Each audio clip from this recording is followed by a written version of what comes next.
Oke anak-anak, bismillahirrahmanirrahim. Assalamualaikum warahmatullahi wabarakatuh. Bagaimana kabarnya kalian pagi hari ini? Saya harapkan tetap sehat dan semangat. Oke ya, langsung saja Pak Guru akan memberikan ulasan atau membahas mengenai materi yang kemarin sudah kalian terima. Kemudian dari tugas yang sudah kalian kerjakan itu, ternyata dari dua anak yang Pak Guru gunakan sebagai sampel, yaitu atas nama Ananda Fadli dan Arsdo, di sini ada hal-hal yang masih keliru. Maka pada hari ini Pak Guru akan meluruskan kekeliruan itu dan mungkin sedikit juga penjelasan supaya lebih jelas untuk teman-teman Fadli, Arsdo dan yang lainnya. Oke, langsung saya mulai anak-anak. Kemarin sudah saya tuliskan ada 3 kegiatan yang harus kalian lakukan. Apa itu? Yang pertama adalah membaca. Pada kita membaca, di situ kalian ada tugas yaitu membuat kalimat pengembang. Ya, bisa kalian lihat pada buku siswa milik kalian. Bisa dilihat pada halaman 4. Tema 1, subtema 1, pembelajaran pertama yaitu halaman 4. Di sana ada kolom atau tabel seperti ini, ya kan? Ada paragraf 2, 3 sampai 5, ada kolom ide pokok dan kalimat pengembang, ya kan? Oke. Kalau Pak Guru lihat dari tugas yang sudah dikerjakan oleh Fadli dan Arsdo untuk tugas yang membaca ini tadi, yaitu mengisi kolom ini tadi sudah benar, ya kan? Jadi untuk Fadli sama Arsdo sudah betul. Hanya yang perlu kalian lakukan lagi adalah yang namanya paragraf itu dibuat menjorok. Jadi kalimat pertama dibuat menjorok maju, kurang lebih 5 huruf atau 5 karakter dari baris yang kedua, ya kan? Jadi dibuat menjorok 5 karakter atau 5 huruf antara baris yang pertama dengan baris yang kedua.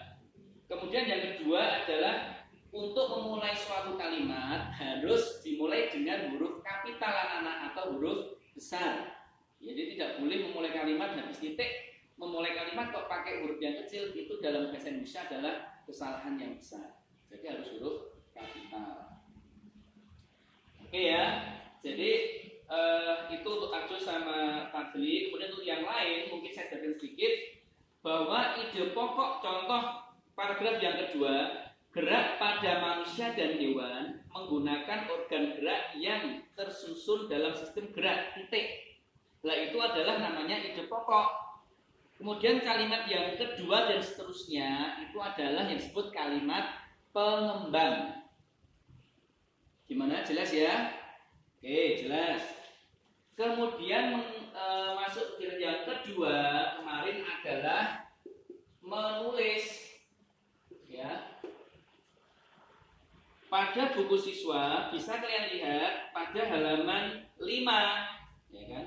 Ayo menulis. Oke, ya. Di sini ada ide pokok organ gerak terdiri atas 2 macam. Kemudian bawahnya organ gerak banyak sekali jenisnya, dan yang terakhir itu bisa dilihat sendiri. Kemudian lagi-lagi saya mengulas jawabannya dari Arsdo dan Fadli. Ya, bisa dilihat. Untuk jawaban teman kalian 2 tadi, untuk Fadli itu belum dikerjakan, jadi masih kosong. Kemudian untuk Ananda Arsdo sudah dikerjakan, ya kan? Yang ayo menulis punya Arsdo sudah dikerjakan. Hanya saja yang perlu dicermati sama dengan yang pertama tadi, yaitu mengenai huruf kapital dan menjorok. Karena kalau paragraf itu harus menjorok. Betul ya? Itu untuk Arsdo jadi sudah benar, hanya diperbaiki huruf kapitalnya. Bisa mungkin ditipek aja nggak apa-apa, nggak usah dimulai lagi dari awal menulis lagi ya, termasuk untuk Fadli dan yang lainnya juga. Jadi silakan nanti dikerjakan untuk yang ayo menulis. Itu contoh untuk semuanya sekarang ya. Di sini ada ide pokok organ gerak terdiri atas 2 macam, ya kan? Nah, nanti dalam pengembangannya contoh seperti ini. Organ gerak manusia dan hewan terdiri dari dua macam. Itu ide pokoknya. Ya kan? Itu titik, kemudian kalimat yang kedua dan seterusnya sebagai pengembang contohnya ada misalnya contoh kalimat pengembangnya adalah ada tulang yang disebut sebagai alat gerak pasif. Itu kalimat yang kedua. Berarti adalah kalimat pengembang. Kalimat yang ketiga contohnya adalah ada alat gerak otot disebut alat gerak pasif dan seterusnya. Itu contoh saja. Ya kan? Jadi seperti pada yang membaca tadi ada ide pokok dibuat kalimat utama, kemudian terus kalimat berikutnya sebagai kalimat pengembang. Itu anak-anak ya, cukup.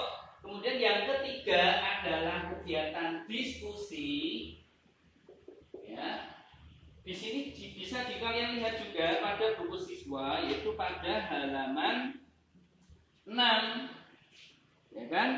Di situ diminta kalian bisa membuat definisi atau pengertian dari ide pokok itu apa, gitu kan? Ide pokok itu apa? Kemudian yang nomor 2, apakah fungsinya?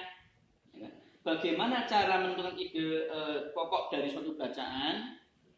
Ya kan? Jadi ini juga dikerjakan. Jadi ada 3 tugas yang kalian kerjakan pada hari ini. Oke? Mungkin itu dulu penjelasan dari Pak Guru. Jika ada hal yang kurang jelas nanti bisa ditanyakan.